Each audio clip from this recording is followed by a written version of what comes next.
The first thing my wife said when she opened her eyes was, "Where is Adrian?" Not my name. Not are you hurt? Not even what happened to us. Just Adrian.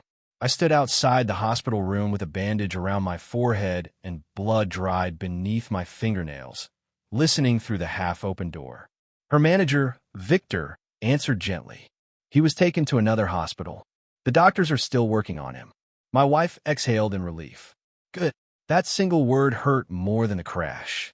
3 hours earlier, I had been sitting beside her in the back seat, holding her hand while rain hammered against the windows. She had fallen asleep against my shoulder after a 14-hour filming day. I remember looking at her face and thinking how lucky I was. Then headlights appeared. A truck crossed the center line. There was a scream, metal folded, glass exploded, and everything went black. I woke up beneath a wrecked car, unable to move my left leg. I could hear my wife calling for help somewhere nearby. I crawled toward her. I pulled open the twisted door. I carried her through the rain. And when the ambulance arrived, I watched her unconscious body disappear behind the emergency doors. I thought that would be the moment she realized who had stayed beside her. Instead, the first person she asked about was the man she had secretly been meeting for months. Adrian Vale, her co-star, her supposed best friend. And, as I would soon discover, the reason everyone around my wife had been smiling at me. I didn't enter the room. I simply turned around and walked down the corridor. For years, I had been the invisible man beside the most famous actress in the country. People knew her face. They knew her awards. They knew her perfume advertisements, magazine covers, charity appearances, and sold-out premieres. Very few people knew me. That had never bothered me. When we first met, she was 24 and terrified of failing. I was 27 and working behind the scenes on small advertising projects. One night, after a commercial shoot went wrong, I found her sitting alone on a staircase, crying silently. She looked up and asked, "Do you think I'm terrible?" I laughed. "You're terrible at pretending you don't care." She stared at me. Then she laughed too. That was how it began.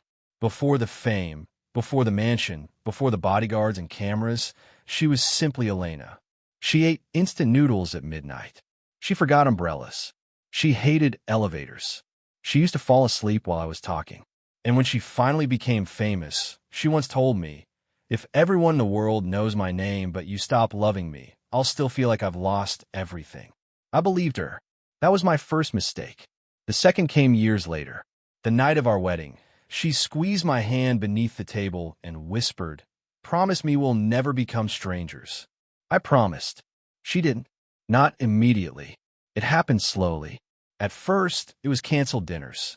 Then unanswered calls. Then private events where I was told not to come because the photographers might misunderstand. I accepted every explanation. Her career was growing. Her schedule was impossible. Her public image mattered. I understood. I always understood. Then Adrian appeared. At first, Elena said he was simply a friend. Then a co-star. Then someone who understood the pressure of fame better than I did. I didn't argue. I couldn't compete with a man who lived inside the same world as her. But there were things I noticed. The way she smiled when his name appeared on her phone. The way she defended him whenever someone questioned his behavior. The way her assistant suddenly stopped looking me in the eyes. And the way everyone around her seemed to know something I didn't. Still, I stayed. Until the day Elena asked me to sign divorce papers. She placed them on our kitchen table without meeting my eyes. "I think we should separate." I looked at the papers, then at her. "Why?" She was silent for several seconds. Finally, she said, "Because I'm tired of disappointing you." I almost laughed. "You haven't disappointed me." She looked away. "You deserve someone better." "No," I said quietly. "I deserve the truth." Her fingers tightened around the edge of the table. For one moment, I thought she would tell me everything. Instead, she whispered, "Please don't make this harder." So I signed. Not because I wanted the divorce, because I was tired of begging someone to stay. The strange thing was the divorce never became public.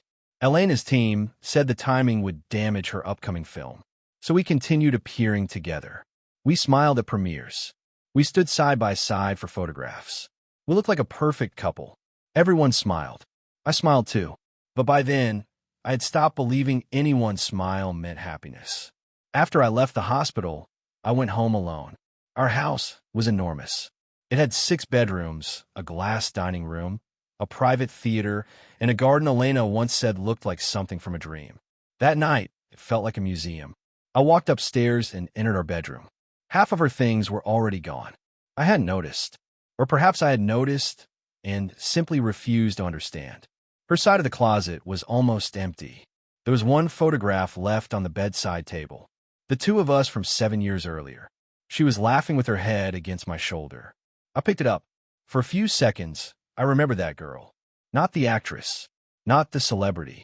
The woman who once took a train 3 hours just to surprise me on my birthday because she couldn't afford a plane ticket. The woman who burned pancakes and proudly served them to me. The woman who told me, if I ever become arrogant, remind me who I was. I whispered to the empty room. I tried. Then I put the photograph face down. My phone rang. It was Elena's assistant, Mia. You left the hospital? Yes. You shouldn't be alone. I've been alone for a long time. Silence. Then Mia said, there are things you should know. I sat down. What things? I can't talk about them over the phone. Then come here. She hesitated. I don't think that's safe. My stomach tightened. Safe. Before she could answer, another voice came through the phone. A man's voice. Don't tell him anything. Mia immediately hung up. I stared at my phone. That was the first time I understood that this wasn't simply a marriage falling apart. Something else was happening. The next morning, I went back to the hospital. Elena was awake. Her face was pale. There were bruises along her cheek. When I entered, she looked surprised. You came. I wanted to see if you're okay. She stared at me for a long time. Then she asked, did you stay with me after the crash? Yes. What? The question was so quiet that I almost missed it. I smiled sadly. Because I loved you. Her eyes reddened. I thought she might cry. Instead, she looked toward the window. I'm sorry. I didn't ask what she meant. I already knew. Before I left, she called my name. I turned. Wait. She swallowed. I don't remember everything from the crash. You don't have to. No, her voice trembled. I remember you pulling me out. That stopped me. She continued, and I remember hearing people around me. What people? She closed her eyes. They were saying things. What things? She opened them again. Her expression had changed. Fear had replaced exhaustion. I heard Victor telling someone that if I woke up, I couldn't be allowed to speak to the press. I felt a coldness settle inside me. Why? I don't know. She grabbed my wrist. Please, don't leave yet. For the first time in months, Elena was holding on to me. But something inside me had already changed. I gently removed her hand. You asked for a divorce. I know. And I signed. I know. So, what do you want from me? Her lips trembled. I don't know. I nodded. That makes 2 of us. I walked out. 3 days later, the hospital announced Elena would recover fully. The public celebrated. Fans sent flowers. Reporters waited outside. Her team released photographs of her smiling from the hospital bed. Everyone was relieved. Everyone smiled. But Elena didn't, because during those 3 days, she began asking questions. Why had Adrian disappeared? Why had Victor instructed staff to keep certain visitors away? Why had her financial manager suddenly refused to meet her? And why had everyone around her been telling her that the divorce was entirely my fault? Then Mia secretly brought her a folder. Inside were documents Elena had never seen. Bank transfers, production contracts, private messages, and one photograph from 6 months earlier. It showed Adrian entering a hotel. I was beside him. Elena stared at it.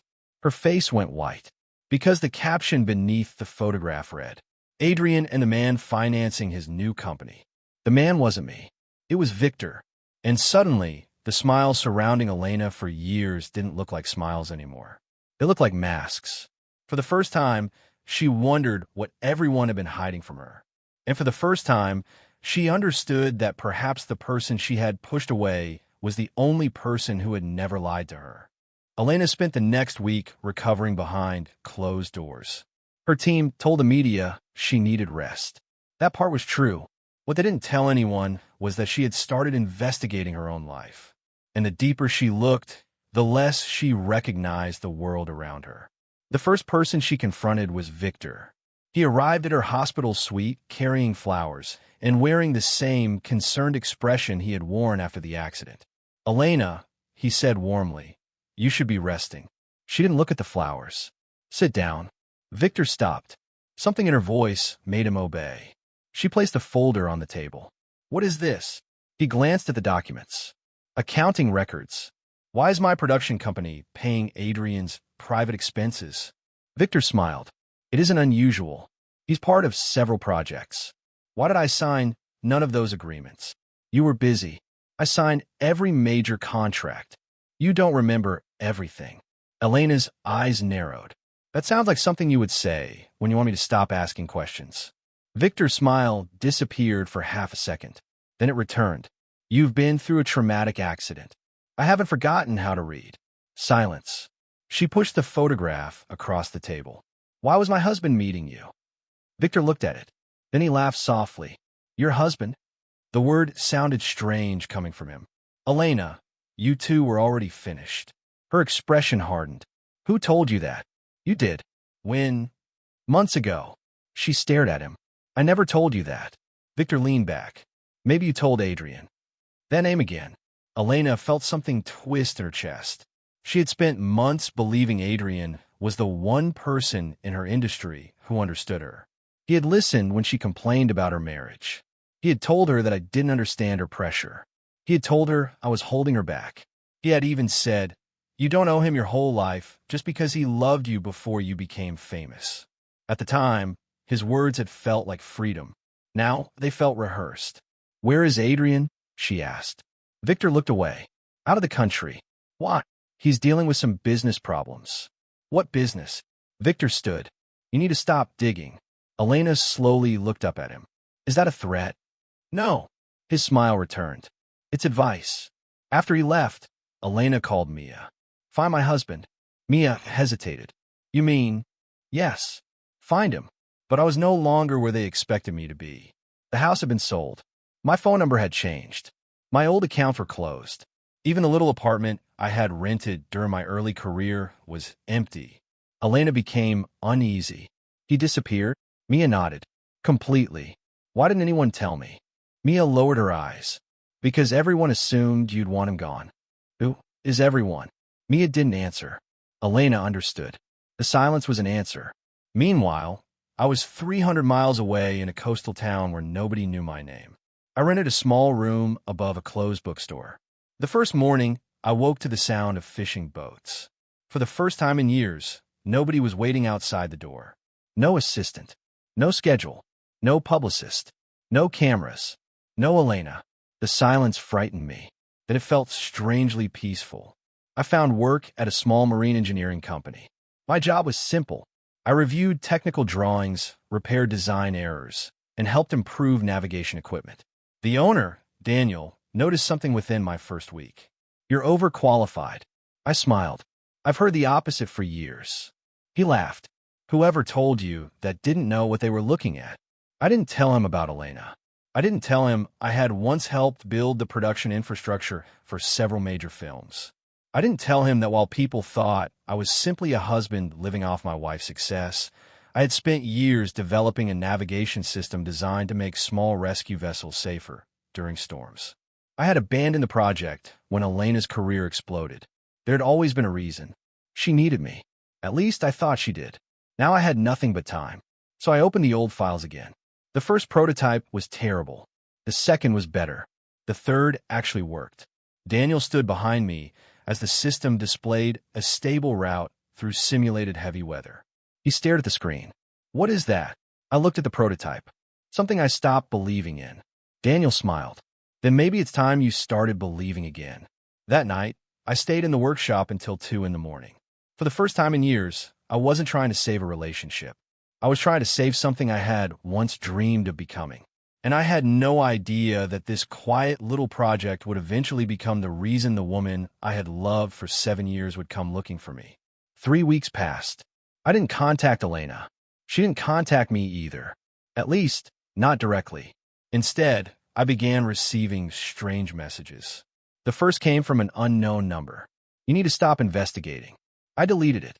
The second arrived 2 days later. Victor knows where you are. I stared at the screen for a long time. Then I turned the phone off. Daniel noticed. Problem? No. You look like someone just threatened you. I smiled. Maybe someone did. He didn't laugh. Then tell me. I shook my head. It's not your problem. Daniel leaned against the workbench. People who say that usually have a problem much bigger than they want to admit. I finally told him part of the truth. Not everything. Just enough. He listened without interrupting. When I finished, he said, "So you were married to a famous actress?" "Yes." "And you left because she betrayed you?" "Yes." "And now people connected to her are threatening you?" "Yes." Daniel thought for a moment. "Then don't run." I looked at him. "Why?"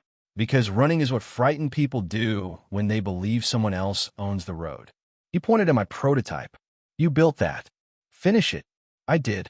Day after day. Failure after failure. The system overheated. The sensors malfunctioned. A test boat lost signal during a storm simulation. I wanted to quit. Daniel refused to let me. "You spent years making other people's dreams possible," he said. "Don't abandon your own just because one marriage ended." Those words stayed with me. I worked harder. 6 months later, our navigation system passed its first full-scale sea trial. Daniel stared at the results. "We could sell this." I shook my head. "Not yet." "Why?" "Because I want it tested where people actually need it." We partnered with a coastal rescue organization. Their crews began using an early version during rough weather operations. Then something unexpected happened. A rescue boat used our system to locate 3 fishermen trapped beyond a storm barrier.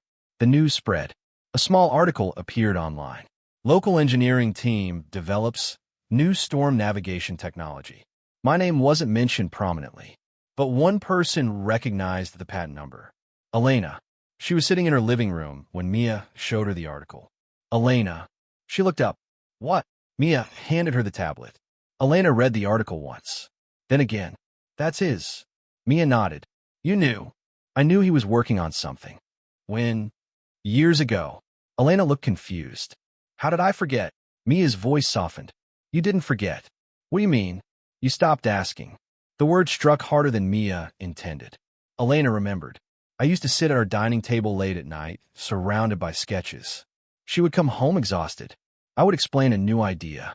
She would kiss my forehead and say, 'I don't understand any of that, but I'm proud of you.'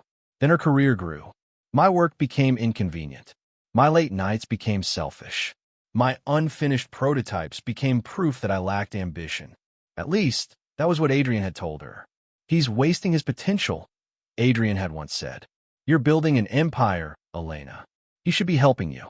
And she had believed him. Elena lowered the tablet. "Find out where he is." Mia looked at her carefully. "Are you sure?" "Yes." "Why?" Elena didn't answer immediately. Because the truth frightened her. She wasn't looking for her husband because she wanted the marriage back. She was looking for the man she suddenly realized she had never truly known. Or perhaps worse, the man she had known perfectly and simply stopped seeing. That evening, Elena opened an old storage box. Inside was a cracked ceramic cup. I had painted it badly during our first year together.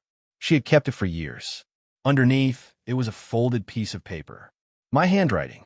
"One day, I want to build something that keeps people from being lost at sea." Elena sat on the floor, holding the note. She remembered laughing when I wrote it. She remembered promising to help me build it. Then, she remembered the last time I had mentioned the project. She had been preparing for an awards ceremony. Without looking up from her phone, she had said, "Can we talk about something less complicated?" That had been 3 years ago. She covered her face with both hands. For the first time since the crash, Elena cried. Not because she had lost a husband, because she was beginning to understand how many times she had chosen to lose him before he ever walked away. And while she cried in the mansion we once shared, I was standing on a pier hundreds of miles away, watching our newest prototype disappear into the morning fog. I didn't know she had found my old promise. I didn't know she was searching for me. I only knew that for the first time in my life, I was building something that belonged entirely to me. And I had no intention of giving it up. The first person from my old life to find me was not Elena. It was Adrian. I was leaving the workshop one evening when I saw him leaning against a black sedan across the street. He looked different. No expensive smile. No cameras. No entourage. Just a tired man with both hands in his coat pockets. I stopped walking. He crossed the street. Can we talk? No. He blinked. You don't even know what I want. I know enough. He looked toward the workshop. You really build all this? I said nothing. His eyes moved over the building. You were always smarter than I thought. I almost laughed. That's an interesting thing to say now. He lowered his head. I made mistakes. That isn't what you came here to say. He looked at me. I need your help. There it was. I felt strangely calm. What happened? My company is collapsing. I stared at him. And Victor used money from Elena's production accounts to finance it. I said nothing. Now the auditors are asking questions. So answer them. I can't. Why? Because the documents were manipulated. I understood. The pieces finally connected. Adrian had not simply been Elena's secret companion. He had been part of something much larger. How much money? He gave me a number. My stomach tightened. Million. Money that belonged to Elena. Money moved through shell companies, disguised as production expenses and consulting fees. And you knew. Adrian looked away. I knew some of it. Some. I didn't know how far Victor would take it. I studied him. Why come to me? Because you're the only person who understands the contracts. That was almost funny. For years, everyone had treated my business knowledge as irrelevant because I stood beside Elena. Now the same people needed it. I can't help you, I said. He grabbed my arm. Please. I pulled away. Don't. His face fell. You hate me. No. He looked surprised. I don't hate you, I said. I just don't trust you. He swallowed. Then at least listen. I waited. Victor has been using Elena's name for years. He convinced her to invest in projects that didn't exist. He controlled the companies through other people. And you. I was supposed to become the face of one of them. Why? He hesitated. Because Victor planned to push you completely out. I stared at him. Out of what? Everything. The word hung between us. I felt a strange numbness. What did he tell Elena? That you were unstable. That you were jealous. That you were trying to control her career. I closed my eyes. It suddenly explained everything. Every argument. Every cold look. Every time Elena defended Adrian. Every time she told me I was becoming possessive. Someone had been feeding her a story. And she had believed it. Adrian looked ashamed. I didn't correct him. No. I opened my eyes. You didn't. He looked down. I thought if you disappeared, I'd have a chance with her. There was no anger in me. Only disappointment. That was your choice. Yes. And now you're here because your choice failed. He didn't answer. I stepped around him. Goodbye, Adrian. Wait. I stopped. He said quietly, she still loves you. I looked back. That's not enough. Then I walked away. That night, Elena called. I almost ignored it. Then I answered. Hello.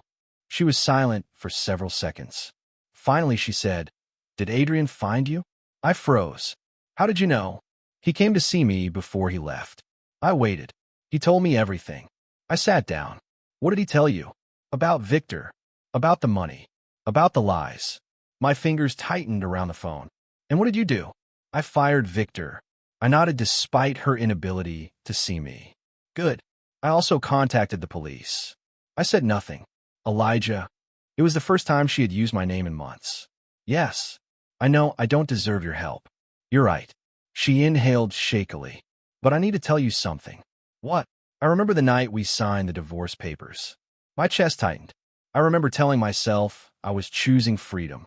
She paused. But I wasn't free. I didn't respond. I was choosing what everyone around me had been telling me to choose. Her voice broke. And you were the only person who didn't tell me what I wanted to hear. I closed my eyes. For a moment, I remembered our kitchen. The papers. Her trembling hands. My signature. The silence afterward. She whispered, Can I see you? I looked through the workshop window. The sea was dark.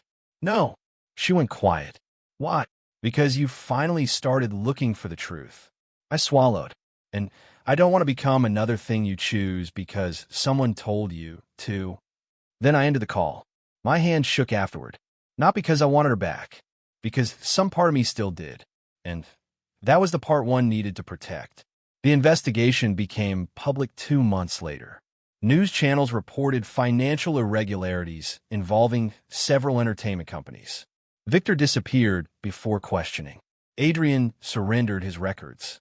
Elena cooperated with investigators. For the first time in years, her face appeared on television without a perfect smile. Reporters asked whether she had known about the fraud. She answered honestly, "I should have known." That sentence shocked everyone. She could have blamed Victor. She could have blamed Adrian. She could have claimed she had been deceived. Instead, she admitted her own failure. "I trusted people because they told me what I wanted to believe," she said. "And I ignored the person who was telling me what I didn't want to hear." I watched the interview from the workshop. Daniel stood beside me. "That's your wife." "Ex-wife." He glanced at me. "You still love her?" I smiled. "Some feelings don't disappear just because they're inconvenient." "Then why not go back?" I looked at the screen. "Because love isn't the same as trust." Daniel nodded. "That answer took you a long time." "Yes." A week later, our company received an invitation to demonstrate the navigation system at an international maritime technology conference. I nearly refused. Then Daniel said, "You're not going there for Elena." "I know. Good. I'm going because this is my work." Exactly. The conference changed everything. Our system attracted attention from rescue organizations, shipping companies, and coastal governments.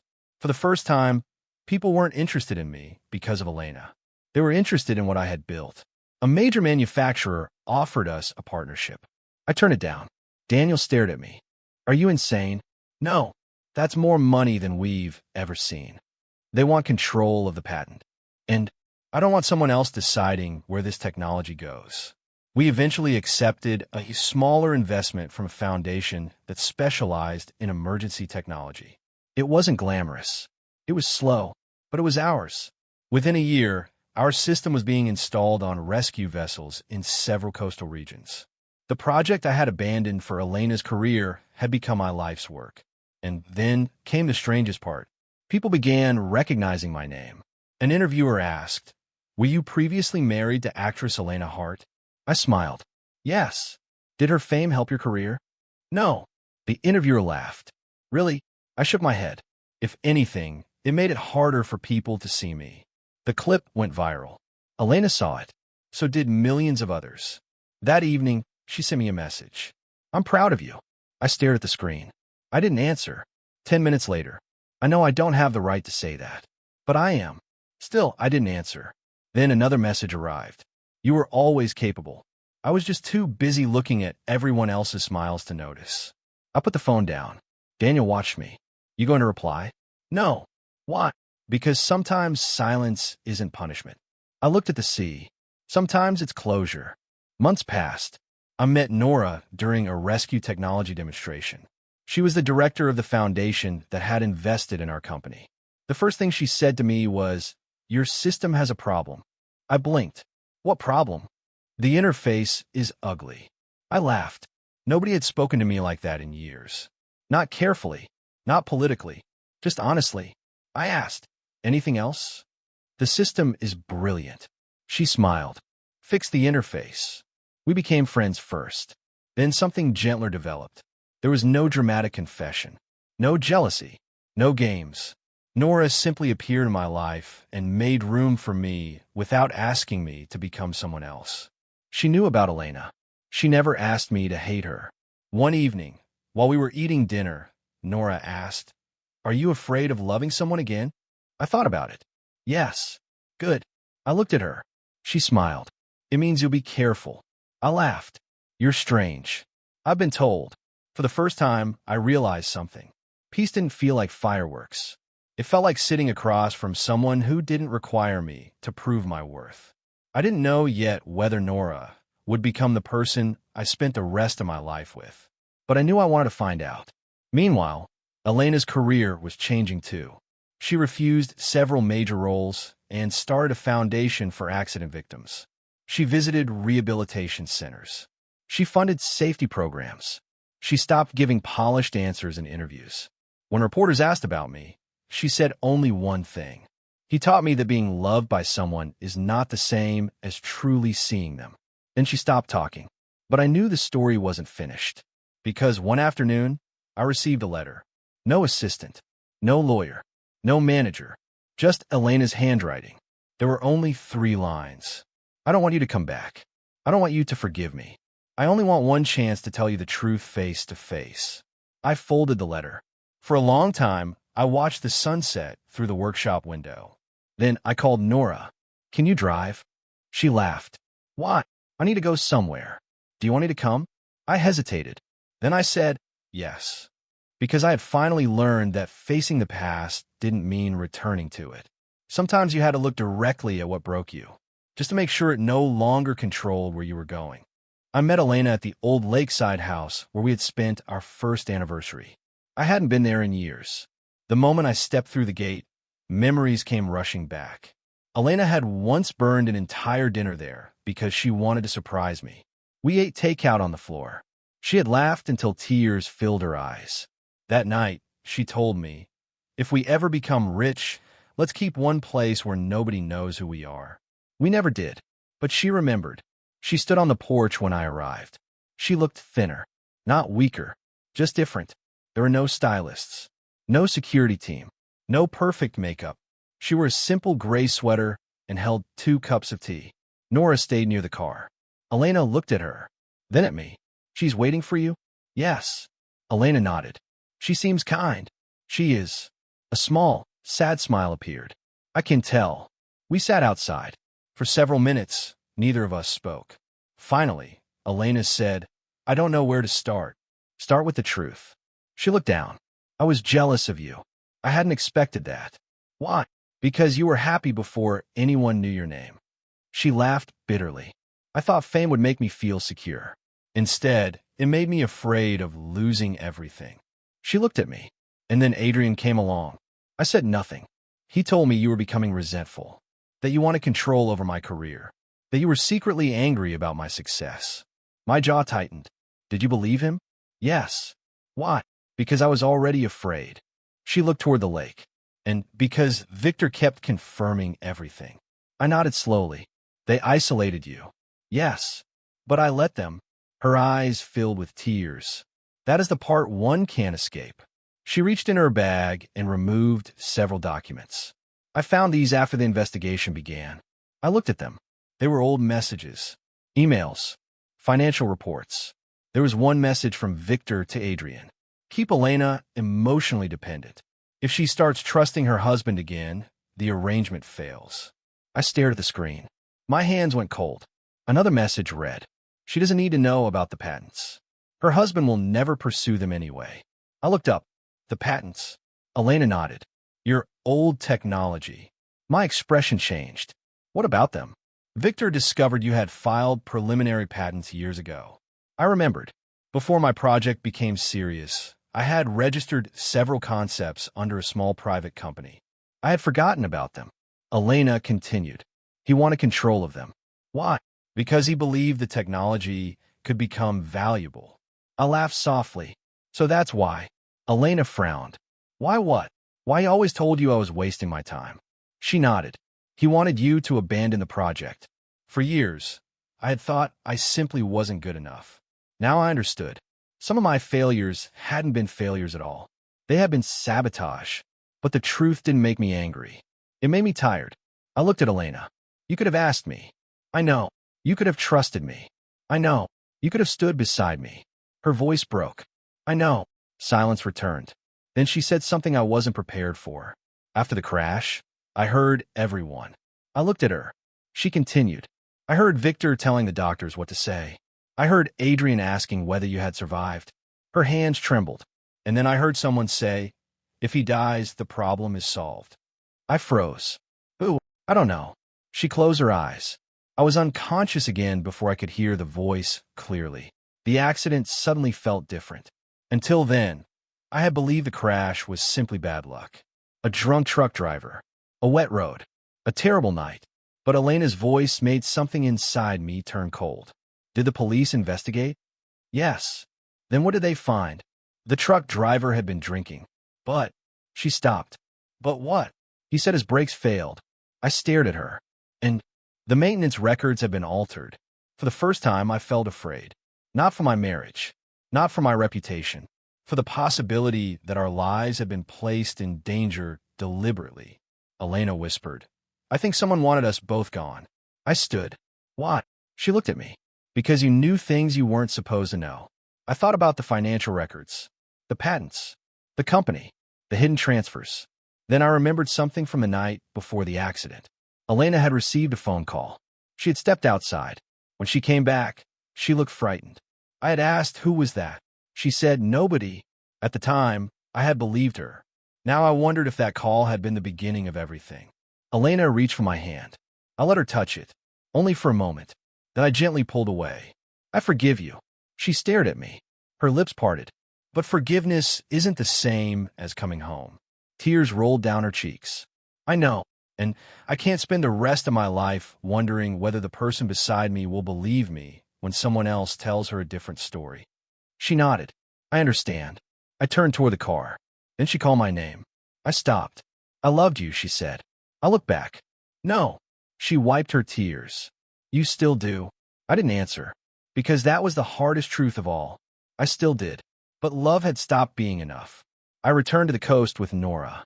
Neither of us spoke much during the drive. When we reached the workshop, I went straight to the old filing cabinet.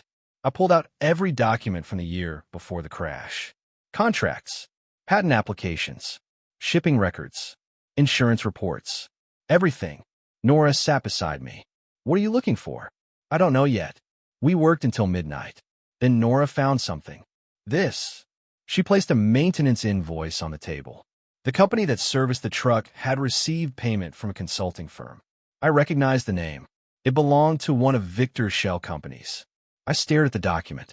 Nora whispered, "That's not a coincidence." No. The next morning, I contacted the investigator handling the financial case. I gave him everything. He told me not to investigate alone. I agreed.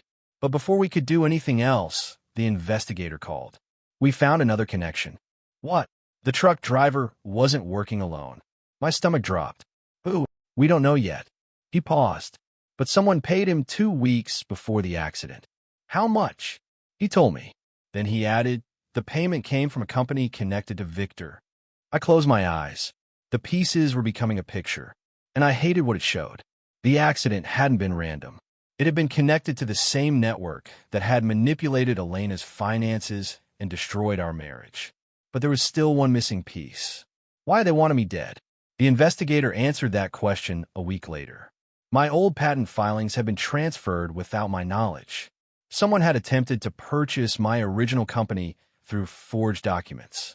If my project had succeeded, whoever controlled those rights could have made a fortune. Victor hadn't just wanted Elena's money. He had wanted mine too. And because I had trusted my wife completely, I had never thought to protect myself from the people standing around her. When the investigator confronted Victor, he disappeared again. Adrian, meanwhile, agreed to testify. He told investigators everything, including the worst part. The accident had been planned as intimidation.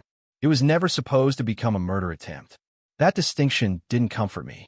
Someone had still been willing to gamble with our lives. Elena moved out of her mansion soon afterward. She sold it and donated most of the proceeds to her foundation. The tabloids called it a publicity stunt. She ignored them. For the first time, she wasn't trying to control the story. She was simply living with it. Meanwhile, our company received a major international contract. Our navigation system will be installed on hundreds of emergency vessels. The night we signed the agreement, Daniel opened a bottle of sparkling water. To the man who finally stopped hiding behind his wife's shadow. Everyone laughed. I did too. But later, when everyone had gone home, I stood alone in the workshop. There were photographs on the wall now. Our first successful sea trial. Our first rescue. Our team. Our new office. None of them showed Elena. That didn't mean the past was erased. It simply meant the present had finally become bigger than it. Nora walked in carrying 2 coffees. You look sad. I was remembering something. What? The first time Elena saw my prototype. What did she say? She said it looked like a toaster. Nora laughed. Was she wrong? Completely. Nora handed me the coffee. Then she had terrible taste. I smiled. Apparently. She studied me. You know, you don't have to be afraid of being happy. I looked at her. I'm learning. Good. She started to walk away. I reached for her hand. Nora. She turned. Dinner. She smiled. Is that a date? Yes. Then I'm accepting. That evening, we ate at a small restaurant near the harbor. No photographers. No cameras. Nobody cared who I was. Nora talked about a ridiculous mistake she had made at work. I laughed. She laughed. At one point, I realized I hadn't thought about Elena for nearly an hour. It felt strange. Then it felt wonderful. Not because I had forgotten her. Because I had finally remembered myself. Later that night, I received one final message from Elena. I know you have someone in your life now. I won't interfere. Then another. Thank you for surviving. I read it twice. I typed a response. Take care of yourself. I nearly sent it. Then I stopped. Not every ending needs one more conversation. I deleted the message. And for the first time, deleting her number didn't feel like hatred. It felt like peace. But the next morning, an investigator arrived at my office with one last piece of evidence. He placed an envelope on my desk. There is something you should see. Inside was a photograph from the night of the accident. It showed the truck approaching our car. But behind it was another vehicle. A black sedan. The license plate had been partially hidden. The investigator looked at me. We traced it. My blood ran cold. Who owned it? He didn't answer immediately. Then he said, it belonged to someone you know. I looked at the photograph again, and suddenly, I understood why Elena had been so frightened when she heard voices after the crash. Someone had been watching us that night, and that someone had been close enough to know exactly where we would be. The name on the vehicle registration was Elena's former security chief, Marcus Reed. Iknea Marcus. He had worked for Elena for almost 8 years. He had driven us to premieres. He had stood outside our home. He had once carried me to a hospital after I cut my hand repairing a prototype. I had trusted him. The investigator placed another photograph on my desk. Marcus was sitting inside the black sedan on the night of the crash. I stared at it. Where is he now? Missing. I leaned back. So Victor paid him? We don't know yet. Then why show me this? Because Marcus transferred money to an account controlled by Victor 3 days before the accident. My chest tightened. The man who had smiled at me while I thanked him for keeping Elena safe had been part of the machinery surrounding us. I suddenly remembered something. The night before the crash, Marcus had told me the route to Elena's filming location had changed. I had asked why. He smiled. Traffic. At the time, I hadn't questioned it. Now I understood. The route had placed us on the exact road where the truck was waiting. I called Elena. She answered immediately. What's wrong? Where is Marcus? Silence. Then I don't know. Did he ever tell you he changed our route that night? Another silence. No. I told her everything.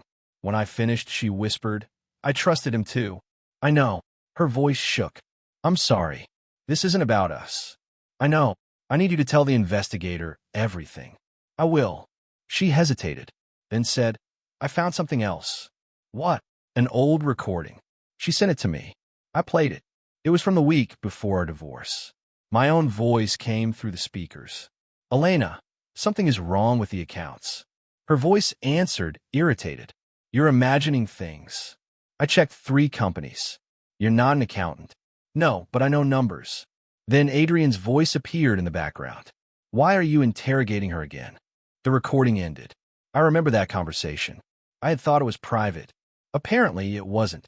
Elena said quietly, I found a recording in an old backup server. I didn't know what to say. She continued, you were trying to warn me. Yes. And I accused you of controlling me. Yes. Her voice cracked. I hate that version of myself.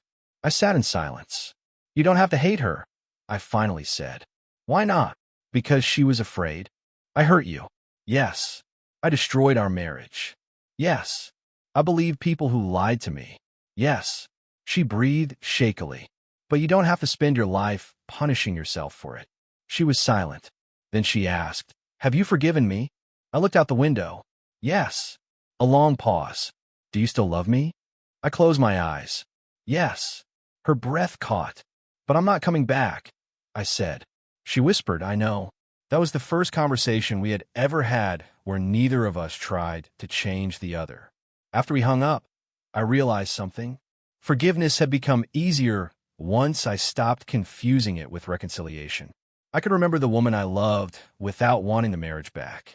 I could care about what happened to her without returning to the life that had broken me. And perhaps that was what growing up actually meant. Not forgetting, not pretending, just learning where your heart could safely stand. The investigation eventually caught Marcus at an airport. He confessed. Victor had promised him enough money to disappear overseas. But Marcus admitted something else. The accident wasn't originally supposed to happen. Victor wanted me frightened enough to surrender my patent rights. Marcus had been ordered to monitor me. The truck was supposed to force my car off the road, but the driver lost control. Elena and I survived by chance. I listened to the confession without feeling victorious. There was no satisfaction, only sadness. Too many people had smiled at us while quietly helping destroy us. The trial began months later. Victor was charged with fraud, conspiracy, and attempted murder. Marcus accepted a reduced sentence in exchange for cooperation. Adrian received legal immunity for his testimony, but lost almost everything he had built.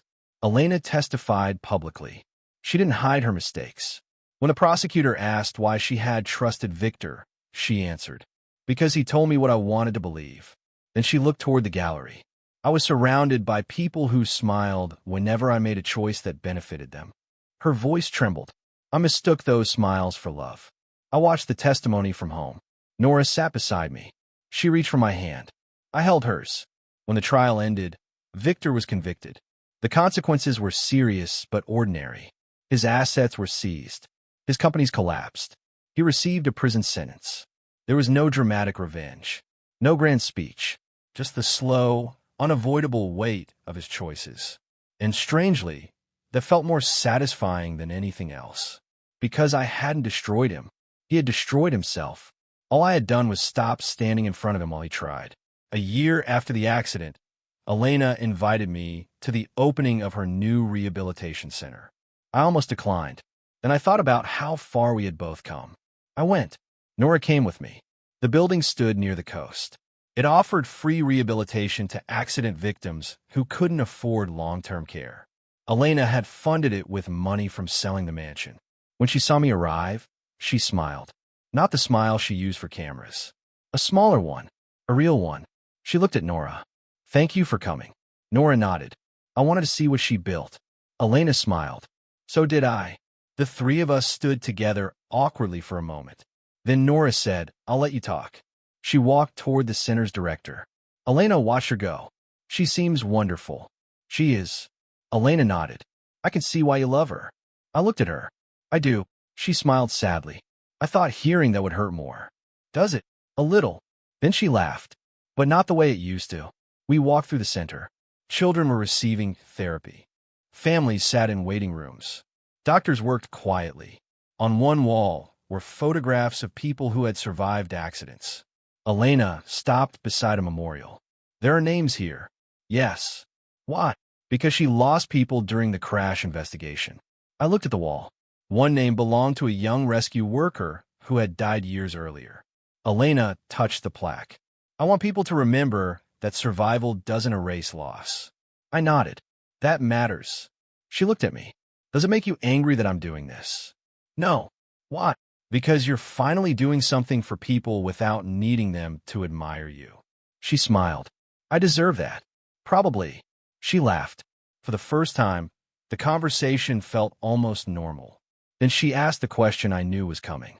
"Are you happy?" I thought about it. "Yes." "With her?" "Yes." Elena nodded. "Good." We stood quietly. Then she said, "I used to think losing you would destroy me." I looked at her. "But it didn't." "No. It forced me to discover who I was without everyone telling me who I should be." She smiled. "That's what happened to you too." I nodded. "I think we both needed to become strangers before we could understand the people we used to be." She looked down. "Do you ever wish we'd met differently?" I thought about the staircase, the burned pancakes, the train ride, the wedding, the divorce, the wreck, everything. "No." She looked surprised. "Even knowing how it ended?" "Yes." "Why?" "Because not every beautiful thing has to last forever to have been real." Her eyes filled with tears. She nodded slowly. "Thank you." "For what?" "For not turning our story into something ugly." I smiled. "It was ugly for a while." She laughed through her tears. Yes, but it wasn't all ugly. No. We stood there until Nora returned. Elena hugged me. It was the first time in years. There was no romance in it, only gratitude. When she stepped back, she whispered, "Goodbye, Elijah." I smiled. "Take care, Elena." Nora and I left. In the car, Nora was quiet. After several minutes, she asked, "How do you feel?" I looked through the window. "Light." She smiled. "Good." Months later, Nora and I got married quietly. No cameras, no magazines, no red carpets, just our closest friends and the people who had stood beside us while we built our company. Daniel gave a terrible speech. Everyone laughed. When it was my turn to speak, I looked at Nora. I spent a long time believing love meant sacrificing everything for another person. She smiled. Now I think love means building a life where neither person has to disappear. Everyone applauded. I didn't look for Elena in the crowd. She wasn't there, and that was okay. She had her own life. So did I. Our company continued to grow, but we never forgot why we had started. Every year, we donated a portion of our profits to rescue organizations. Our technology helped crews find boats during storms. It helped families come home. Sometimes I received letters from people I'd never met. One said, "Your system found my brother when we thought he was gone." Another said, "My husband came home because your technology worked." Those letters meant more to me than any award ever could. Because years ago, I had wanted to build something that kept people from being lost at sea. I had thought that dream was about technology. It wasn't. It was about me. I had spent years trying to keep everyone else from being lost. Elena, my marriage, her career, our reputation, even people who never deserved my protection. But somewhere along the way, I had lost myself. Leaving didn't save my marriage. It saved me. And perhaps that was the truth I had been searching for all along. Still, there was one final thing I didn't know. 3 years after the accident, I received an invitation. It was from Elena, not to a premiere, not to a charity event, to a small private ceremony. The invitation contained only one sentence. "I want to show you what I built after you left." I almost smiled, because once she had been the famous one. Now, she had built something quietly meaningful. And I realized that maybe the story between us wasn't about one person winning and another losing. Maybe we had both finally learned how to live without hiding behind other people's expectations. I accepted the invitation, not because I wanted her back, not because I was still trapped in the past, but because some chapters deserve one final page. And when I arrived, I discovered that Elena had built something I never expected to see. A school for children of accident victims. At the entrance was a simple bronze plaque. There were no photographs of Elena, no awards, no mention of her fame. Only 4 words. Nobody should be forgotten. I stood there for a long time. Then Elena walked beside me. She didn't say anything. Neither did I. For once, silence was enough. Elena and I stood beneath the bronze plaque for several minutes without speaking. The children inside the school were laughing. Some were running through the hallway. Others were sitting with teachers in small classrooms. It felt strangely peaceful. Elena finally said, "I didn't know what to call it. So you chose that?" She nodded. "Nobody should be forgotten." I touched the plaque. "You remembered." She looked at me. I remembered everything. I turned toward her. She smiled faintly. After the accident, I started asking people why they had smiled at me whenever I made terrible decisions. I laughed softly. And what did they say? Nothing. She looked toward the children. That was when I understood something. What? People can smile at you because they love you. She paused. They can also smile because they need something from you. I nodded. And sometimes, she continued, they smile because they're afraid to tell you the truth. I looked at her. So you stopped trusting smiles? No. She shook her head. I learned to look at what people do after they stop smiling. That answer stayed with me. It was the lesson neither of us had understood when we were younger. We had both been too fascinated by appearances. Her fame had depended on appearances. My marriage had depended on pretending those appearances didn't matter. We had spent years surrounded by people who praised us, and almost nobody asked whether we were happy. Elena looked at me. "Are you still happy?" "Yes." She smiled. "Good. Are you?" She considered the question. "Yes." That surprised me. "Really?" "Yes." What changed? She looked at the school. I stopped needing everyone to like me. I smiled. That sound familiar? She laughed. Maybe I learned something from you. Maybe. Then she became serious. I owe you an apology. You've apologized. Not for this. She took a breath. I used to think your patience meant you would never leave. I said nothing. I thought because you forgave me every time, forgiveness was automatic. She looked directly into my eyes. I didn't understand that every time you forgave me, you were spending something inside yourself. That sentence hurt, because it was true. I remembered every argument I had swallowed, every suspicion I had dismissed, every lonely dinner, every night I had waited for her to come home, every time I had told myself that loving someone meant being patient. She continued, by the time you finally left, you weren't angry anymore. No, you were empty. I nodded. That was the part one never understood. She wiped away a tear. I thought anger meant you still cared. I looked at her, and when I became quiet, you thought I was punishing you. Yes, but I wasn't. I know now. I took a breath. I wasn't trying to make you regret losing me. I know. I just didn't want to lose myself anymore. Elena nodded. That was the truth behind your silence. Yes. We walked through the school together. At the end of the corridor, there was a small library. On the wall were photographs of children whose parents had died or been permanently injured in accidents. Elena stopped beside one photograph. This girl lost her father in a ferry accident. I looked at the photograph. She comes here every afternoon. What does she want to be? A marine engineer. I smiled. Good choice. Elena laughed. That's what I thought. Then she looked at me. I told her about your company. You did. She says she wants to work for you one day. I smiled. Then she'll have to study hard.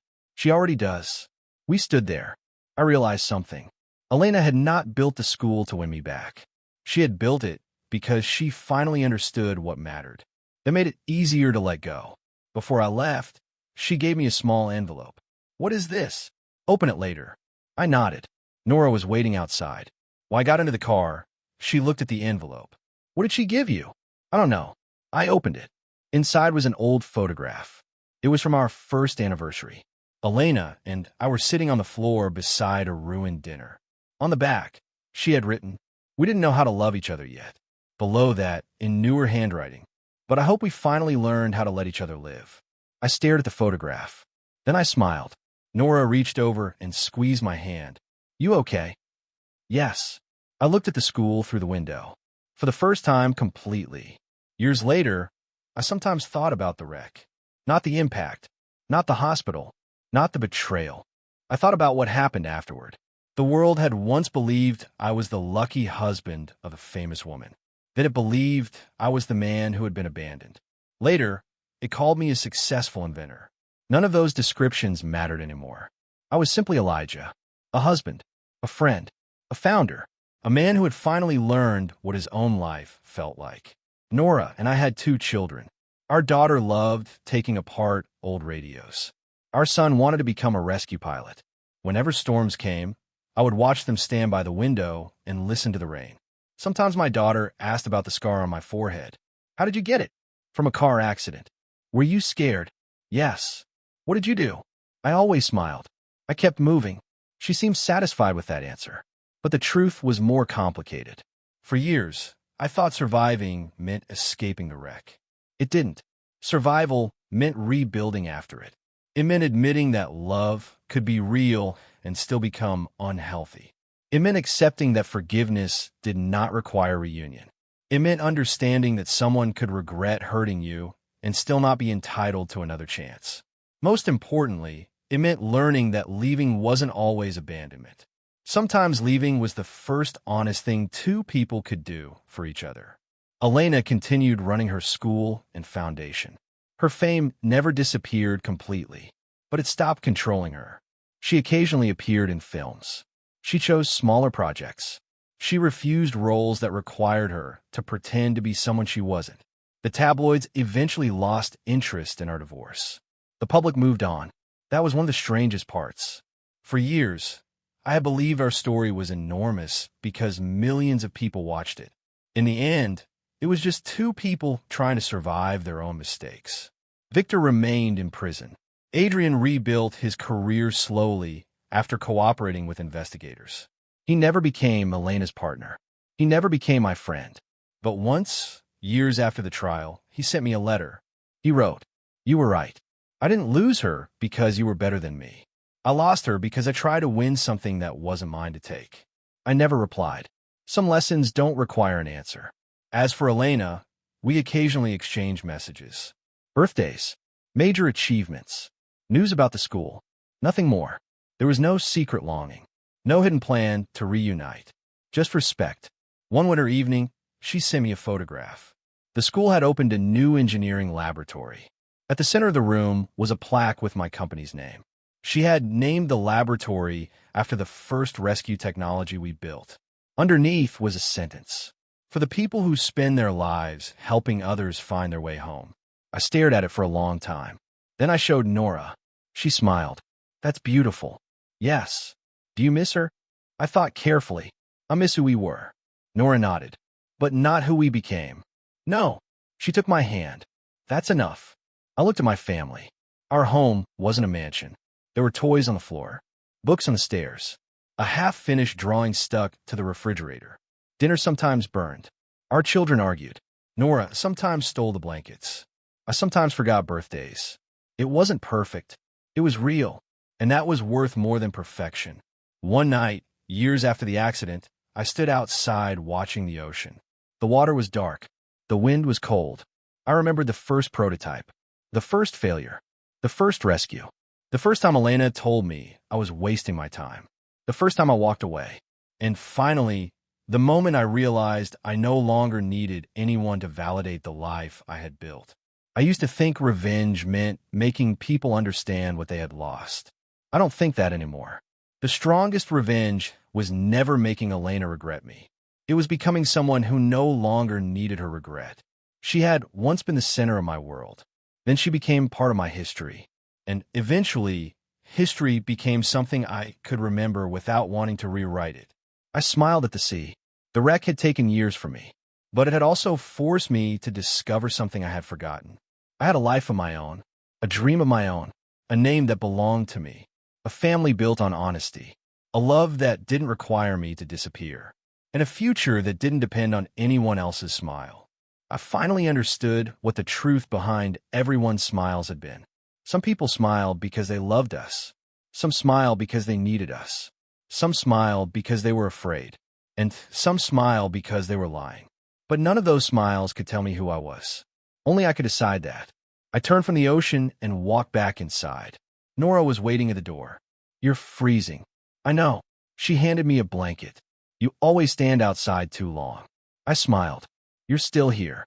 She looked at me as though the answer were obvious. Of course. I wrapped the blanket around my shoulders. Then I walked inside with her. Behind us, the ocean kept moving. Ahead of us, the house was warm. And for the first time, I didn't wonder who was watching. I didn't wonder who regretted losing me. I didn't wonder whether Elena remembered. I didn't need to. I had already won the only victory that mattered. I had built a life I no longer needed anyone else to validate. And this time, when I smiled, it wasn't for anyone watching.